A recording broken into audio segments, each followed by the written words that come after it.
মুখ্যমন্ত্রীকে নিয়ে বিতর্কিত মন্তব্যের জের বর্ধমান দুর্গাপুরের বিজেপি প্রার্থী দিলীপ ঘোষের মন্তব্যে অসন্তুষ্ট নির্বাচন কমিশন।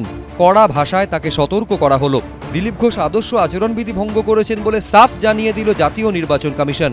গত মঙ্গলবার পশ্চিম বর্ধমানের দুর্গাপুরে প্রচারের ফাঁকে মমতা বন্দ্যোপাধ্যায় সম্পর্কে কুরুচিকর মন্তব্য করেন দিলীপ ঘোষ। বাপ তো ঠিক করুন, যাত্রার মেয়ে হওয়া ঠিক নয়। সেদিন রাতেই বিজেপির পক্ষ থেকে শোকজ করা হয় দিলীপ ঘোষকে। ঘটনার প্রতিবাদে সরব হয় তৃণমূল। আদর্শ আচরণবিধি লঙ্ঘনের অভিযোগে নির্বাচন কমিশনে দ্বারস্থ হয় তারা। এরপরই দিলীপ ঘোষকে শোকজ করে নির্বাচন কমিশন। তারপরেও কমিশনকেই মেষমশাই বলে কটাক্ষ করেন বর্ধমান দুর্গাপুরের বিজেপি প্রার্থী। নির্বাচন কমিশনে শোকজের জবাব দেন বর্ধমান দুর্গাপুরের বিজেপি প্রার্থী দিলীপ ঘোষ, কিন্তু সেই জবাবে সন্তুষ্ট হয়নি কমিশন। সোমবার জাতীয় নির্বাচন কমিশনের তরফে নির্দেশে বলা হয়েছে, দিলীপ ঘোষের মন্তব্য নিম্ন স্তরের ব্যক্তিগত আক্রমণ এবং এটা আদর্শ আচরণবিধির লঙ্ঘন। নির্দেশে আরও বলা হয়েছে যে দিলীপ ঘোষের এই মন্তব্যের তীব্র নিন্দা করে নির্বাচন কমিশন এবং ভবিষ্যতে জনগণের সামনে কোনো বক্তব্য রাখার ক্ষেত্রে দিলীপ ঘোষকে আরও সতর্ক হতে হবে। তাহলে জ্যাঠামশাই দিলীপ মেসমশাই নির্বাচন কমিশনের চিমটি খেতে কেমন লাগে উনি বুঝলেন। আশা করা যায় ওনার এবার শিক্ষা হবে। পশ্চিমবাংলা সরকার থেকে তাড়াবো, তখন হিসাব ঠিক হয়ে যাবে। আমিও এই কথা বলেছি যে আগামী দিনে আমি ভাষা যাতে ঠিক হয় সে সতর্ক থাকবে। আমাকেও জানিয়েছে এবং পার্টিকেও তারা জানিয়েছে। পার্টি আগের থেকেই তাদের বক্তব্য রেখেই দিয়েছে। বসিরহাটের বিজেপি প্রার্থী রেখা পাত্রর ব্যক্তিগত তথ্য সোশ্যাল মিডিয়ায় দেওয়ায় তমলুকের তৃণমূল প্রার্থী ও তৃণমূলের সোশ্যাল মিডিয়ার ইনচার্জ দেবাংশু ভট্টাচার্য এবং তৃণমূলের বিরুদ্ধে নির্বাচন কমিশনে অভিযোগ করেছে বিজেপি।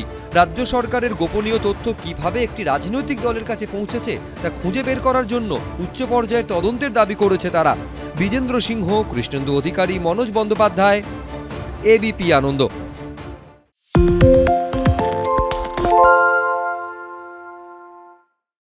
সত্য অন্তহীন, সত্যের খোঁজও তাই, সত্য সন্ধানে তাই আমরা অক্লান্ত, অকুতভয়। এবিপি আনন্দ নতুন ভাবনার প্রতীক, যা মনে মুক্ত, তথ্যে যুক্ত এবং যাবতীয় সীমানার বাঁধন থেকে মুক্ত।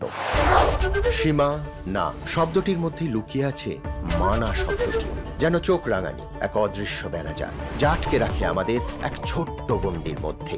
একমাত্র সঠিক খবরই গড়ে তুলবে এক মুক্ত সমাজ। সেই জগৎ গড়ার লক্ষ্যে কোনো সীমানার ঠুকুটি আমরা মানব না। এবিপি আনন্দ এগিয়ে থাকে, এগিয়ে রাখে। আরে চাটা দে ভাই, আমার একটা চা দেন। কি হলো আমারটা? বাংলা পক্ষপাত চায় না, বাংলা খবর চায়। বাংলা খবর, বাংলার খবর। পালিয়েছি তাই নাকি? রাত্রে বাংলা গুজব চায় না, বাংলা খবর চায়। বাংলা খবর, বাংলার খবর। শুনতে পাচ্ছি না, বল না। আরে 10 টাকাটা ব্যাপার নয়, আজকে 40 টাকা দিচ্ছি, কারণ 40 টাকা। বাংলা গলাবাজি চায় না, বাংলা খবর চায়। বাংলা খবর, বাংলার খবর।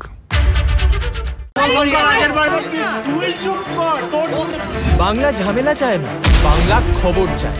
বাংলা খবর, বাংলার খবর।